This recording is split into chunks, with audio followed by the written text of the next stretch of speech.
Hello అండి, చాలా days తర్వాత అయితే మళ్ళీ ఒక మినీ లాగ్ తీస్తున్నాను. ఏ వీడియో దొరకలేదా, ఎందుకు ఈ గిన్నెలది చూపిస్తున్నాం అనుకోకండి.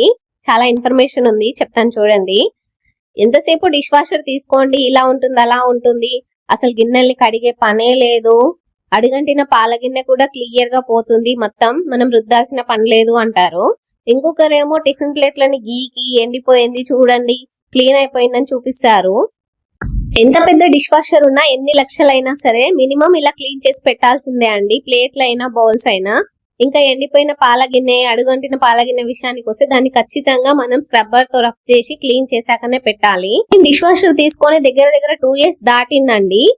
చాలా రివ్యూస్ చూసే తీసుకున్నాను, కానీ ఎవ్వరు కూడా ఇలా చేయాలి అని చెప్పలేదు. దగ్గర 55,000 అవుతుంది డిష్ వాషర్. కొన్న వాళ్ళు జెన్యున్ రివ్యూస్ పెట్టరు, ఫేక్ రివ్యూస్ పెడతారు. ఎలాగో నేను మునిగిపోయాను, వాళ్ళు కూడా మునిగిపోతే పర్లేదులే అన్నట్లు. నాకు కొంచెం హెల్త్ ఇష్యూ ఉంది. వింటర్ లో అండ్ వర్షాకాలంలో నేను ఎక్కువసేపు వాటర్ లో ఉండి వర్క్ చేయలేను, అందులోటి జాబ్ చేస్తా కాబట్టి నేను తీసుకోవాల్సి వచ్చింది. బట్ హెల్తీగా ఉన్న వాళ్ళైతే ఒకసారి రివ్యూ చూడండి, మన ఛానల్లో ఉంది, తర్వాతే తీసుకోండి. ఈ మధ్య కొన్ని డిష్ వాషర్ రివ్యూస్ చూశాను, అందుకే నేను మళ్ళీ వీడియో అప్లోడ్ చేస్తున్నాను.